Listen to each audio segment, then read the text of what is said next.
Hello, Akko here again. Welcome to episode 37 of my Ultimate Feed the Beast Let's Play. I'm starting off in the Twilight Forest where we've not been for a while. This is to answer a question from the comments, and as usual I forgot to check who the question was from, but you know you are.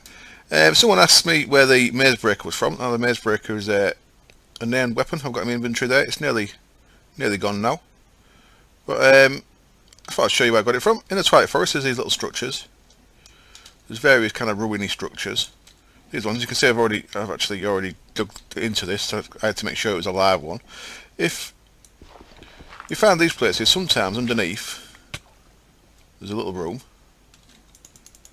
Not normally filled with water, normally it's just rock under here. This happens to have water in it as well. And there's a chest. In the chest you can find some stuff, and this is where the maze breaker came from, one of these chests. This one there has got steel leaf boots in it. And some, I'll have the cake. Some other stuff, but that's where I got it from. It came from there. Well, it came from one of these, but these are scattered around. There's another one here. This might have. Let's have a check of this one as well. Let's just use that. Oh, there we go. There's another one, and that one's got a steel leaf helmet in it.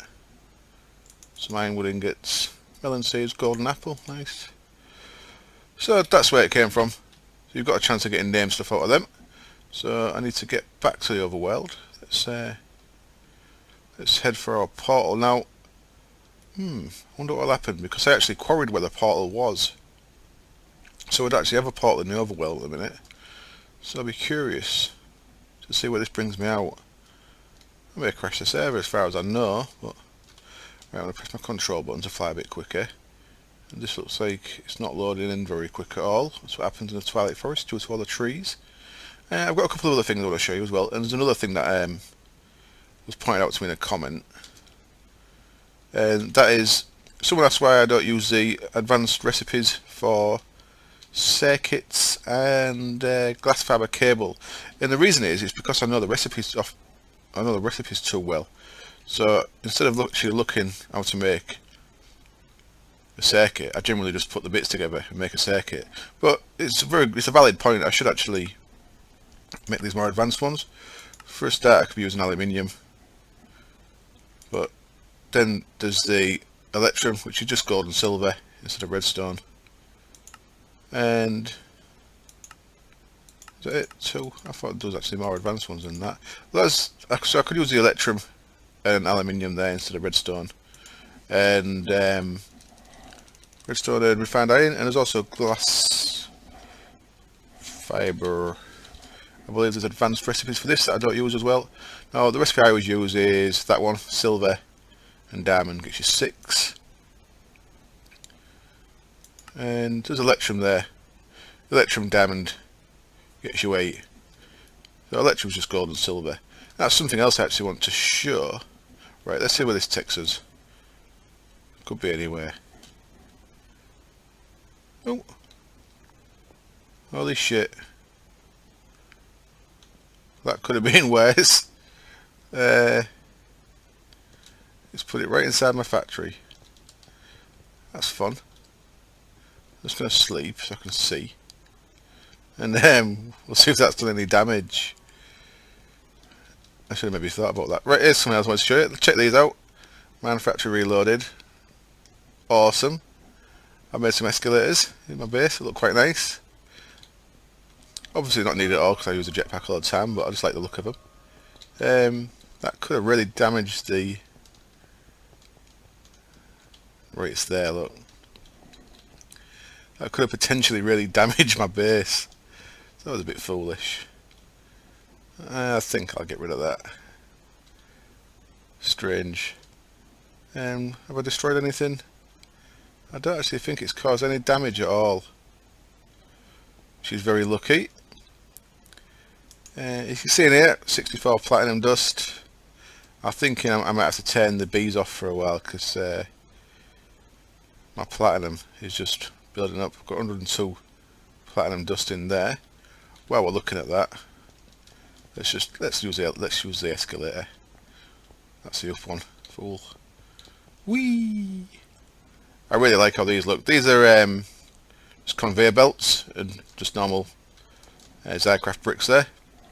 Conveyor belts, I'll show you how you throw them together. They're so cheap.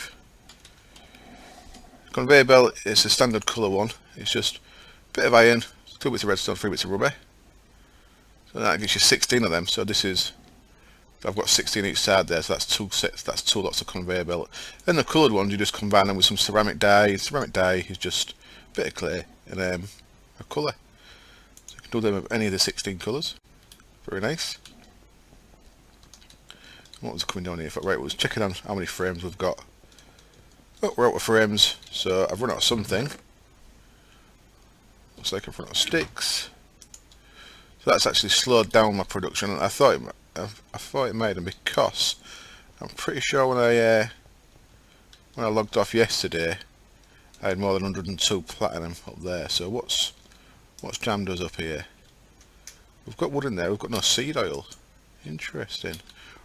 So it looks like I haven't got enough melons. Yeah, we've got no melons in there, so the seed oil's not keeping up. Let's make sure everything's okay out there. We're actually still getting melons. And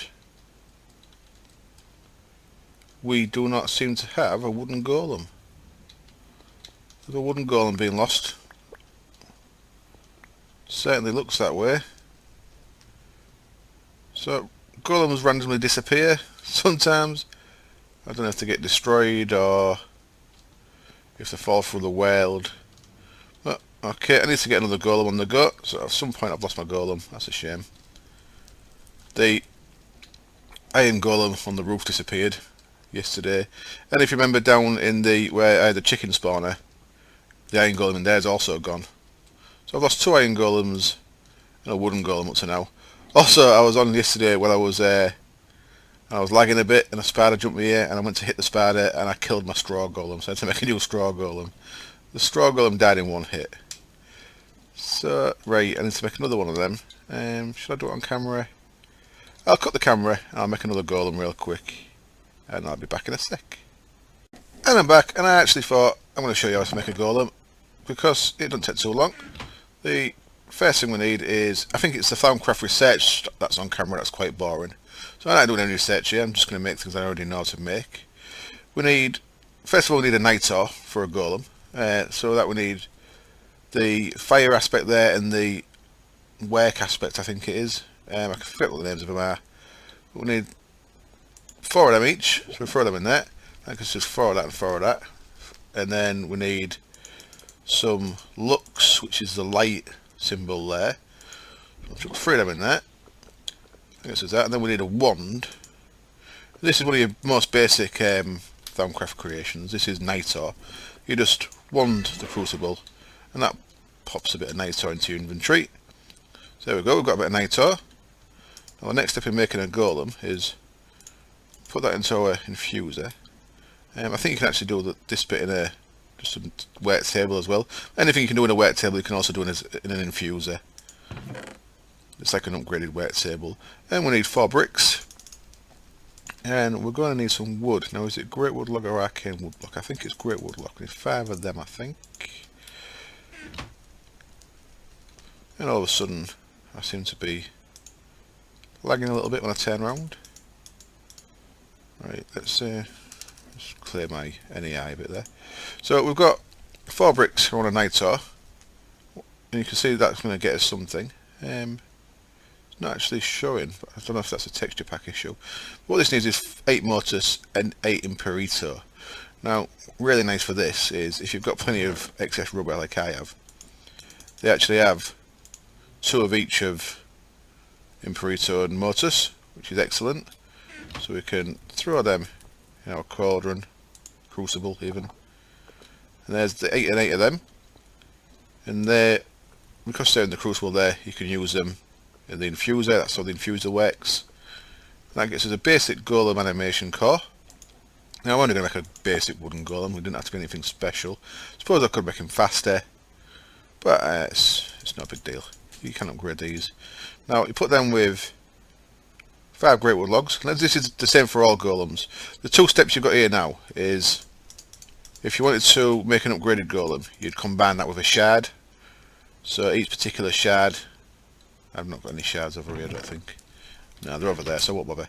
Each particular shard adds a different aspect to the animation core. So if I wanted a smart golem, I'd add, I think it's a fire shard, and that'd make that into a upgraded smart animation core. But we don't need to do any of that. And then the next thing you do is create 5 blocks of this particular type of material you want to make the golem into. So for a wooden golem, you use great wood log. For a straw golem, it's straw. For an iron golem, it's iron, and so on. Clay, and so on. For that we need 8 Victus, 8 Animus. Victus is very straightforward if you've got melons, because each melon has 1 Victus, so it's a nice clean one to throw into your crucible there. And Animus, if you run around with a Vorpal sword, you get plenty of skulls. And each skull has 4 Animus, and it has some other stuff on there, but the other stuff will get caught into your alembics. Now, I will have a couple of little extra bits in the alembic from when I made the Nitor. So, oops, I need to throw my wand on the floor.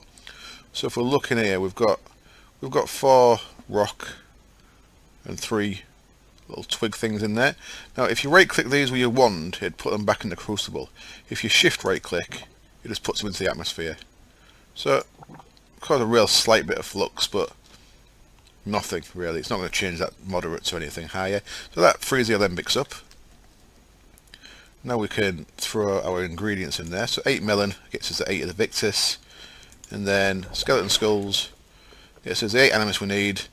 There's also some excess stuff, and that excess stuff's going to go into the alembics, and the little guy here, we'll put them into files, into the chest there.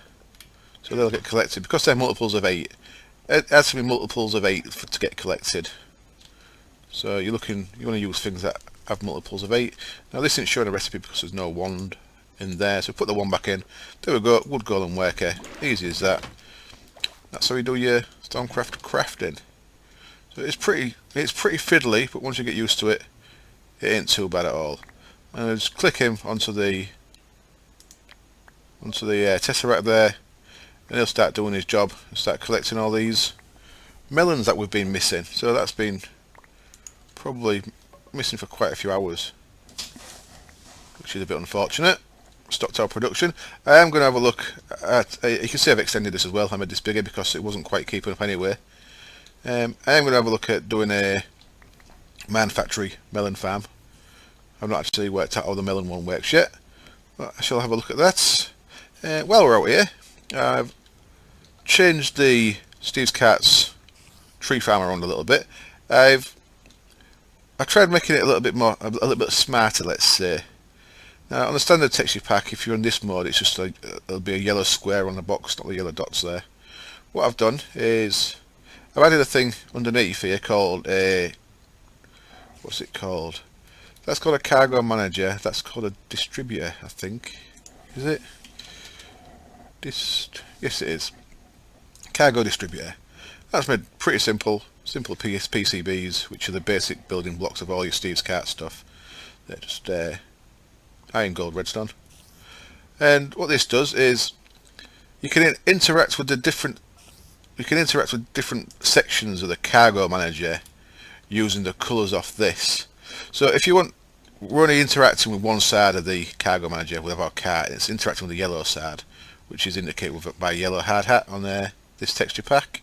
So obviously the recycle side, the green side, the umbrellas are blue, and the fires are red. So that's how the sides are indicated. So we're only interacting with the yellow side there. But I want to do 3 things with the yellow side. I want to take wood and saplings out.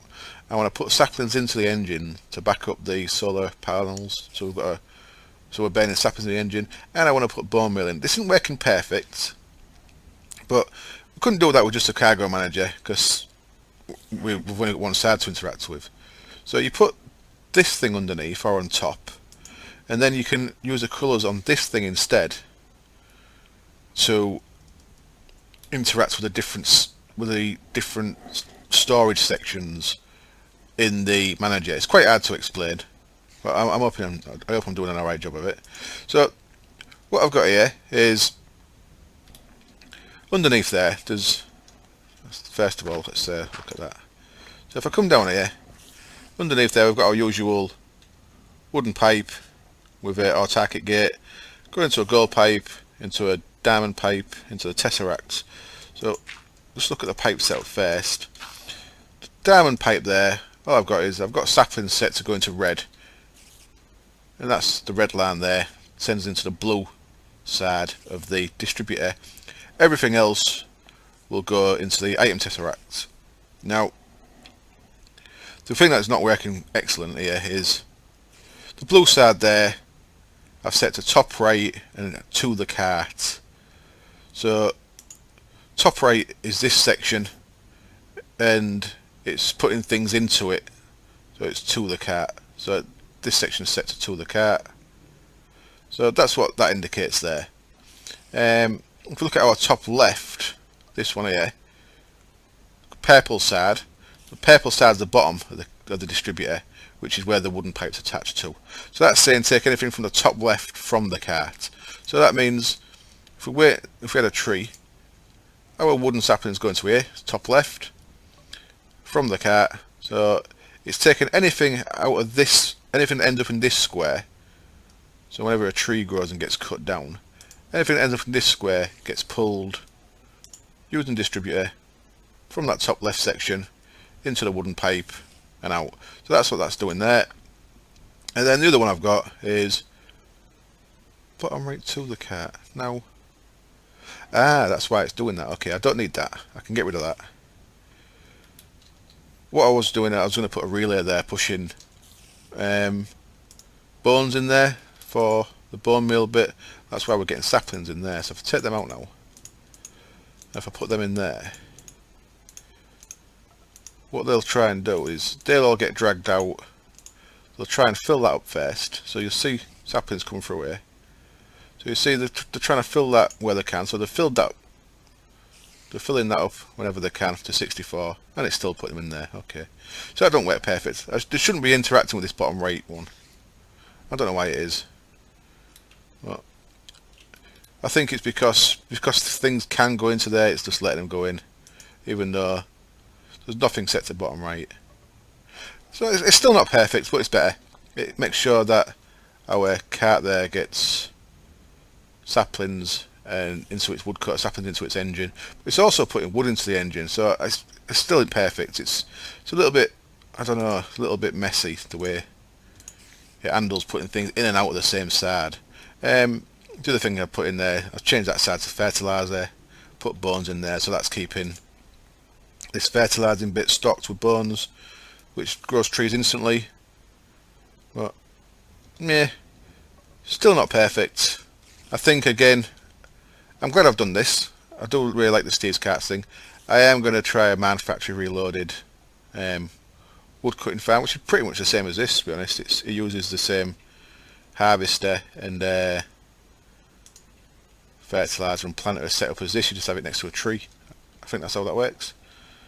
So I'll be doing that at some point. Probably when we restart the server, I'll do a tree farm like that. So that's what I've done outside there. It's working a bit better than it was, but it's still not perfect. So if we come in here now, what was we on with next? So we've got our saplings, we've got our melons going again. Let's just jump down here. Make sure they're going to there. Obviously they won't be going to there yet, they'll be going straight into there. There we go, we're getting a stock of melon seeds up again. So we've already got over a stack of melon seeds, so that'll start catching up again, I think, and that'll put our iridium production back up again. You can see I've set up a second alveoli here with the blocks in. I've not actually connected this yet. If you remember when I did the episode, I can put a little furnace there with a button in it, and that'll connect these to make them, so as far as the route is concerned, to make them into one inventory. And what's going to go in there is, I don't think it's in there yet, no it's not. What's going to go in there is my Emerald Queen, so I want to get quite a lot of emeralds so I can buy some Mistcraft pages. So I'm going to start producing loads of emerald dust the same way. And again I've had to mess around with the pipes a little bit just so I can use the top layer of the alveoli to connect pipes to. So that should catch up again. But even if it, I mean, even without catching up, we've still got a ridiculous amount of iridium nuggets, which is what I'm going to show you next. Looking here, I've got 293 iridium nuggets in there. That's a crazy amount. So let's auto craft them into iridium ingots. I'll click that. Let's get 128 and we'll see how many it gets us. We've got 32. Nice. 32 of them, and then I'm just going to cancel that. This doesn't seem to work very well. Shift left click. I have to really spam the left click, and now and again it decides to play. But look at that. I can't seem to cancel that job, even though it says left shift and click. That ain't working for me. And there it's done. And eventually it's worked. And I had that set up making industrial TNT as well. But go on, cancel you son of a. Oh well. That's the only thing that's crafting in there, so I can just add some more. I do need more TNT. What have we got in there? Anything? We've got a little bit in there. While I'm messing around, it's stuck on the uplift. I think I've done them the wrong way around. I should have had this as the down one, I think. In fact, I can change that really quick just by hitting them with my Omni wrench. So I need to click them 4 times. And I'll probably do that off camera because you don't want to see me do that all the time. But that's how you just change the direction of them. You just have to hit them with your... there's a rubber hammer, I think, that you can make specifically for the manufacturing stuff. But I'm just using my Omni wrench here because Omni wrench is awesome and it works for just about everything. I'm sure there must be an easier way of doing this rather than floating around like a dickhead. Let's get on the side there. 4, 1, 2, 3, 4. Oops. One went a bit weird. Showed you it in its standard colour there. And then the top ones. So that's my down lift now. And I'll change the other one to up off camera. What was I coming down here for? I was getting some sand, right? So, we've got 11,000 sand in there overnight. Plenty of sand. And, as I said yesterday, this was just temporary. I'm going to redo this little thing here to actually extend the ME network down here properly and get all these connected up. Because there's some useful things that our thermal expansion machines can make. That was one of the other things that I mentioned in the Twilight Forest I was going to show you actually. The other day I showed making invar in the induction smelter. And the guys I play on the server didn't know about that, so possibly some other people don't know as well. So I'm going to show you a couple of other things you can make in the induction smelter. I think I need 3 of them, 1 of them, and then of course there was the invar that I showed you, so I'll just show that again. I can use that instead of tin actually, and nickel, 2 iron. So induction smelter. Couple of things you can make, because people think you need dusts to make things into ingots. Well, as this is showing there, that's still there from the other day actually. As you can see, nickel ingots and iron ingots in an induction smelter will get you invar ingots, so you don't have to use dusts. You can just process all your stuff into ingots and use ingots to make things into other things. Now let's just get rid of them a minute. Get rid of that.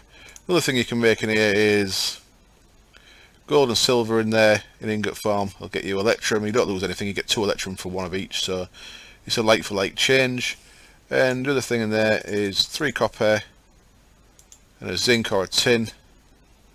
Your induction smelter is going to get you some brass. And again, that's like, so we put 4 ingots in, we've got 4 out. So useful stuff. You can get the other types of ingots through induction smelters pretty straightforwardly. Is that a real word? Made up word. All words are made up. But yeah, that was a little Archer reference there. So you don't have to mess around pulverising stuff into dusts, which if you look on the recipes for them stuff, it looks like you have to, but you really don't. I think if you didn't have a induction smelter you maybe would, but with the induction smelter you don't have to, so that's good. I've added some more recipes to the damn thing. I've added some more recipes to the assembler chamber here. You can see we've got quite a few recipes that go together to make up ultimate hybrid solar panel. Now I'm not sure if this is going to work. I think I've got everything in there. I think everything's in there that we need. So throw them. Now this is all dependent on how much UU matter I've got, and I need 9 UU matter for each of them 3. I need 2 for the Cenarium part, and then I need 6 for the enriched Cenarium. So I need at least 27 UU matter for this to work, and I've got 30, so this should work. Hopefully there's enough of everything in there. I also need 6 iridium plates that I think I checked before I started filming, and they're in there, so we should be good with that. So let's just break all 8 of these, and you can see the true power of this fully functioning space station. Full power of this quite highly upgraded now, I think, ME network. So if we throw them in there, 3 of them, 5 of them, and now it should be a simple case of clicking ultimate hybrid solar panel, crafting 1, and if everything's correct as I think it is, and it isn't because they're still there, so we're missing something. What we're missing? Refined iron, refined uranium is what we're missing. That's interesting things to be missing. Refined iron, refined uranium. So let's stick some iron in the induction furnace and some uranium in the singularity compressor, and see if our ultimate hybrid pops up. We've got 7 hybrids now, 1 advanced, and there she is, ultimate hybrid solar panel. Look at that. That makes crafting things a bit easier, doesn't it? So we've got our second ultimate hybrid, and I ain't using that lever anymore, so that can plop on there. So again, we increase the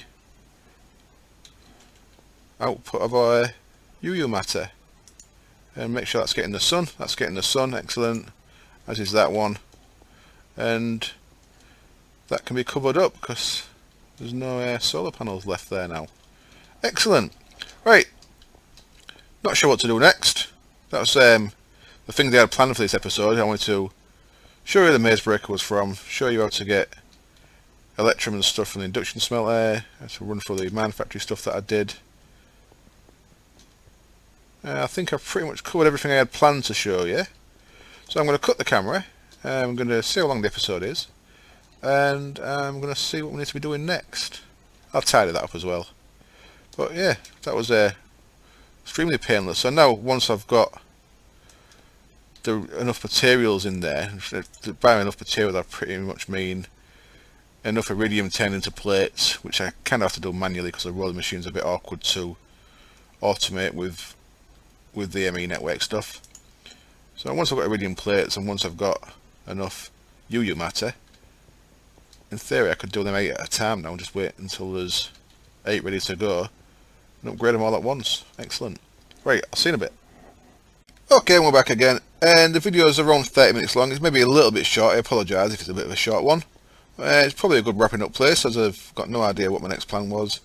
We're starting to get some frames in the barrel again, so it's starting to catch up. If we look in here, you can see it is using the string, so eventually we're going to have to put some more fertiliser into the flax farm up there. That will eventually run out, but yeah, we're starting to get some more in there. These are at varying states of durability. That one's nearly out. We'll get our production increased again. Not that we had any room in the industrial centrifuge. I meant to tidy that up before I came back, but I forgot. That guy's still rammed. and because that guy's RAM, we can't get anything else in there at the minute, so that's a dedicated platinum centrifuge at the minute. I don't really have anything else to put in it. I think I've got loads of dark ashes. Loads of dark ashes. The reason why I process that through there is it makes the rock wool, and I just like to use the rock wool for ceilings. As you can see, I'm slowly changing the marble there to rock wool. Rock wool's just wool, but it's fireproof. It comes from a couple of different places. You can change the colour by wrapping some around a dye. Where's it come from? So smelting slag from thermal expansion. That's where a lot of the fair stuff came from that I've got. And yeah, and that's what the dark ashes. The dark ashes for the centrifuge give us a bit of slag, and some ashes. I think I just bin the ashes. I don't know what I even use them for. I think it's ashes get used in fertilizer, maybe, or peat. Oh yeah, bituminous peat production and compost, which I think is similar to fertilizer. You can actually use it to make fertilizer. I'm not sure what compost is used in. Going on a bit of a tangent here. Well, you can use that to make hummus. I don't use any of that. I'm trying to stay away from the forestry farms that require apatite. Not because I dislike them in any way. It's just the fact that you have to quarry or mine specific places to get apatite. Now, you look at the length of the servers being up. You see, I've quarried all that area there. We had a couple of quarries in the twilight forest. I've not used a single bit of apatite. We're looking here, so all the time I've been playing to now, I've only got 52 apatite, and I think that was mostly hand mined when I've been out before we had quarries. So to use the forestry farms, you do actually have to actively quarry high level stuff.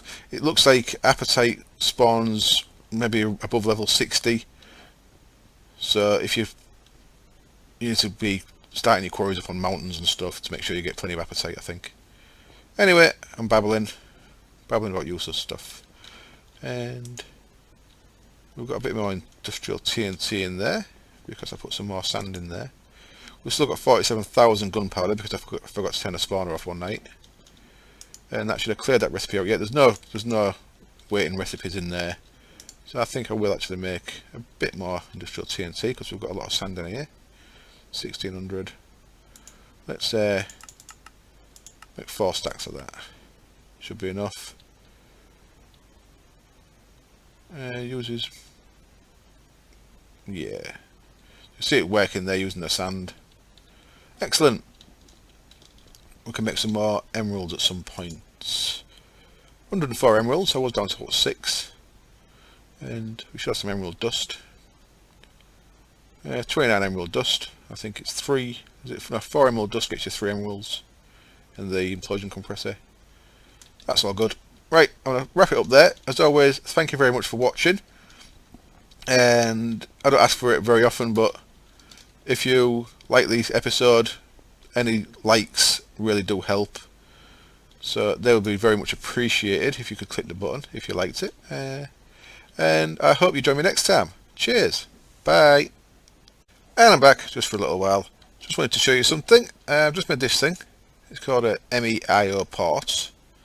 And it's a little bit fiddly to make. It's 2 ME drives in there, and some other bits. ME drives, chest, some other basic stuff. Not that fiddly, but a little bit fiddly. That gets us this thing, MEIO port. Now, what I'm going to do here is I've got a new 64K storage device there. I've called it Zycraft, and I'm just going to put each of the Zycraft blocks into there, like so. And then the Zycraft bricks that I've only got 4 colours made. I thought I'd give Zycraft its own storage device. I could always put the Zycraft crafted stuff and that in there as well at some point. So click format, that'll add all into there. 1, 2, 3, 4, 5, 6, 7, 8, 9, 1, 2, 3, 4, 5, 6, 7. Yep, they're all in there. So now I can put the Zycraft thing, I'll put it down there at the bottom. Now, all those Zycraft stuff's actually in here, in this unformatted one that I use for all my random stuff.